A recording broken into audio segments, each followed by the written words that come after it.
كثيرا ما كان يحذر عائشة من سلاطة لسانها. للعلم عائشة كان لسانها قذرا فحاشا سبابا إلى أقصى درجة، كانت امرأة قليلة أدب تسب على المليان. أجملت تبغلت ولو يا بنت شيخ الضلال، يا بنت شيخ الضلال، عالجمل بين الرجال من تخيرت القتال، حاربين اظهر وليد حاربه الباري يلعن والأنام، الباري يلعن والأنام، كل من يضد الإمام لا هب ودع ولا حرام، لعن من خالف عليه، لعن من خالف عليه، بلا تجاوز للخطوط، لا تجاوز للخطوط، ضد علي اختار السقوط، نذكرك بامرأة لوط، ذكرك بامرأة لوط، ذكرك بامرأة لوط، والمثل واضح جليه، والمثل ايه والمثل واضح جليه. تبت يداك يا عائشة المجوني، يا من رضعت الغدر من ثدي خؤوني، تبت يداك وكل من شرب الخنا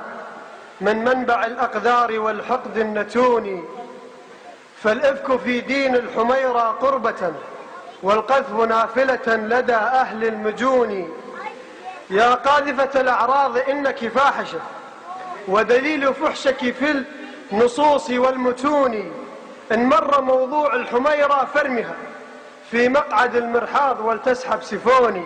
أماه يا أماه لا تحزني، عرضي وعرض أبي وكل الأقربين، جعلت فداك فأنت عنوان التقى والطهر والإيمان والعقل الرزين، ولقد رماك المرجفون بفرية تنبيك عن غدر وعن حقد. عدنا مشاهدينا الكرام. كان الشيخ الشيعي صادق المحمدي يعترض على فضيلة الشيخ عدنان بأنه قال هم كاليهود. بالفعل ما شفناه وشاهدناه الآن هو شغل يهود، كما قالت اليهود عن أمنا مريم يعني التي اصطفاها الله على نساء العالمين، قال الشيعة عن أمنا عائشة نفس القول بالضبط. هذه فيها قرآن يتلى إلى يوم الدين، وعائشة فيها قرآن ببراءتها وطهارتها يتلى إلى يوم الدين، ولكن هؤلاء اليهود ياسر الخبيث وغيره من الشيعة في العالم تجرؤوا على أم المؤمنين. نذكر حضراتكم بعد هذه الحلقة ببرنامجكم برمجة التشيع، وقدرا والله لم تكن محسوبة، أبلغني الشيخ نواف مدير القناة أن الحلقة اليوم دون اختيار منا كانت بعنوان حرب خاسرة ضد أم المؤمنين. أقسم بالله على ذلك أنه دون أن نعلم أن هناك من تجرأ على أم المؤمنين في احتفال بالأمس في لندن، كانت الحلقة اليوم حرب خاسرة ضد أم المؤمنين. يرجى المشاهدة بعد هذه الحلقة من كلمة سواء. تفضل شيخ. كنت أتمنى ألا يذاع هذا الشريط في حق الطاهرة المطهرة أم المؤمنين، فلنا شعورنا وللأمة الإسلامية شعورها، وهذا من أكبر الأدلة. والله لا يستطيع إنسان أن يتحمل هذا، وأنا أقول بكل جرأة وثقة بالنفس كلهم على هذا المنوال، ولكن بعضهم يتقن التقية وبعضهم لا يتقن التقية. إن ياسر الخبيث لم يأتي بهذا المقطع من نفسه، هو مسطور في كتبهم، هو مكتوب في أمهات عقائدهم. هذه عقيدة اللي بيعتقد هذا القرآن كامل وما في قرآن عندهم كافر، هم اللي كفروا.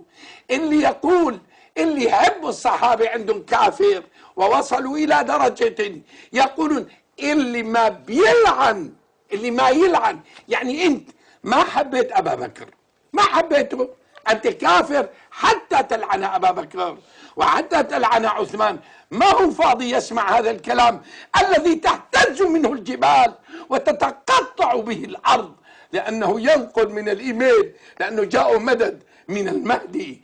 إننا سنظل في هذه القناة وفي غيرها ندافع عن أصحاب رسول الله صلى الله عليه وسلم، ندافع عن كتاب الله. هذه البدعة الجديدة والخبث الجديد اللي جاءوا به باسم قراءة يتماكى على أهل البيت، وهو أشجع منهم وهو أعلم منهم الذين هم ورواة هذه القراءة. أتحدى، وإذا كان أدنى أنا أحكي عن أدنى وعلى غير وعلى أقرب وعلى أعلى. أنت قلت 100 مليون، والله $1,000,000 لمن يأتي برواية متواترة عن آل البيت تخالف هذا الكتاب.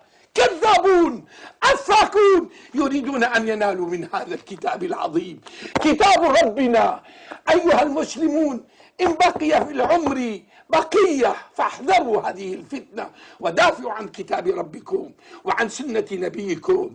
أيها المفتون في كل مكان، يا مفتي مصر، يا مفتي السعودية، يا مفتي الشام، قفوا وقفة الرجال، أمامكم مسؤولية أمام الله عز وجل. يا مفتي السودان، يا مفتي المغرب، يا مفتي اليمن، يا مفتي كل دولة إسلامية، يا مفتي الجزائر، يا مفتي كل دولة إسلامية وتركيا، إنكم ستعرضون على الصراط، فأفتوا أن من قال بغير هذا القرآن وبغير القراءات المتواترة كافر. وأنا أدعو إلى هذا وأتحمل المسؤولية أمام الله وأمام الناس. قرآن الجديد باسم القراءة، وعائشة الخبيثة كانت سليطة الشأن، وما علم هؤلاء الكفار ما علموا أنهم يطعنون برسول الله. لا أكفر كل شيعي، أكفر هذا الذي طعن بأم المؤمنين. ما علم هذا الفاجر أن الطعن بعائشة هو طعن برسول الله صلى الله عليه وسلم، لأنه كان يحوي سليطة اللسان على وحي رسول الله صلى الله عليه وسلم. ثم جاءوا يتباكون، لا نحن ما نكفر. يكفرون من لا يلعن.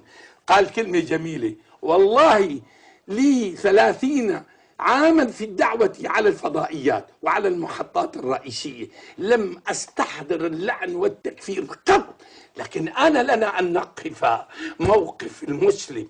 يرضيكم هذا يا شيعة؟ قولوا كلمتكم يا شباب الشيعة، قولوا أبو بكر كافر وعمر بتاعوا التقية، خلاص كفى، كنتم ضعفاء والآن عندكم أكثر من دولة، قولوا قولكم. أنا أقول هذا ياسر الخبيث والله رجل أزاح عن وجه التقية.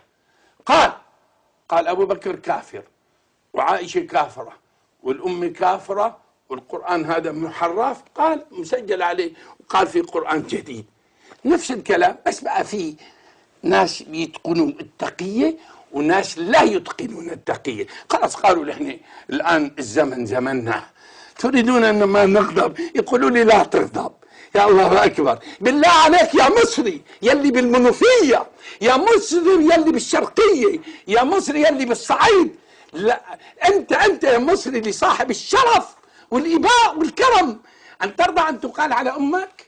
أنت ترضى أمك أنت ماشي في الشارع؟ أنا أريد أن أقول لك عائشة أفضل من أمك أيها الشامي وأيها السعودي وأيها المصري والسوداني والعراقي واليمن. أم عائشة أفضل من 1000 أم من أمي وأمك.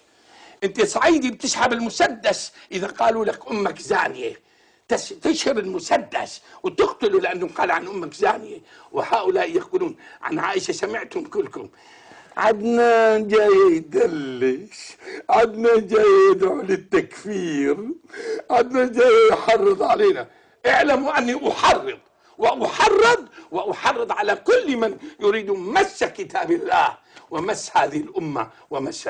ثم يقول اتهمناكم، لا معاذ الله والله ما أتهمك باليهودية، لكن فاق هؤلاء الناس، فاقوا اليهودية بالطعن بالأمة. ما في، أنتوا شفتوا مصري صار يهودي؟ والله العظيم إذا بتبقى سوريا بالسعودية بالعراق باليمن، شفت مرة مصري صار يهودي؟ لا، لكن دخلت اليهودية باسم حب آل البيت. ثم سمعتم أمامكم يا عدنان تغضب. طيب. يا عدنان تغضب على ماذا؟ والله ما بيغضب، بيكون حمار في هذا الموقف. نشكر لك نشكر لك شيخنا. وكما قلت وأكرر مشاهدينا الكرام أن ليس هناك تشيع في مصر، وربما عبد العال سليمة وغيره هم معدودون على أصابع اليد الواحدة، وأقسم على ذلك. وأنا أعلم حجم التشيع في مصر، منهم مثلا هذا الموتور الدكتور الطبيب من المنصورة، يعني حتى لا أتعفف عن ذكر اسمه، الذي أخرج كتاب، تخيلوا ماذا قال في الكتاب، كتاب كامل يجي 300 صفحة، يعني بيقول أن صلاح الدين كان عميل للصليبيين. سبحان الله، يعني الكتاب كله 200-300 صفحة بيقول هذا. المهم مشاهدينا الكرام، قد تنبه علماء الإسلام إلى ما ذكره فضيلة الشيخ عدنان لهذا البعد الخطير الذي يوشك أن يقوض بناء الإسلام والعلاقة بين اليهودية والمجوسية وبين التشيع. وقال الإمام مالك رحمه الله: إنما هؤلاء أقوام أرادوا القدح في النبي صلى الله عليه وسلم فلم يمكنهم ذلك. يعني هؤلاء اليهود بمطية الشيعة بمطية اليهود والمجوس أرادوا القدح في النبي صلى الله عليه وسلم فلم يمكنهم ذلك، فقدحوا في أصحابه حتى يقال رجل سوء ولو كان رجلا صالحا لكان أصحابه صالحين. هذا في الصارم المسلول صفحة 58. وكان أبو زرعة الرازي يقول: إذا رأيت الرجل ينتقص أحدا من أصحاب رسول الله صلى الله عليه وسلم كما سمعنا من ياسر الخبيث وغيره الذين طعنوا في أم المؤمنين، فاعلم أنه زنديق، وذلك أن الرسول صلى الله عليه وسلم عندنا حق والقرآن حق، وإنما أدى إلينا هذا القرآن والسنن أصحاب رسول الله، وإنما يريدون أن يجرحوا شهودنا ليبطلوا الكتاب والسنة، والجرح بهم أولى وهم زنادقة. فاصل ونعود. هذول وهابيون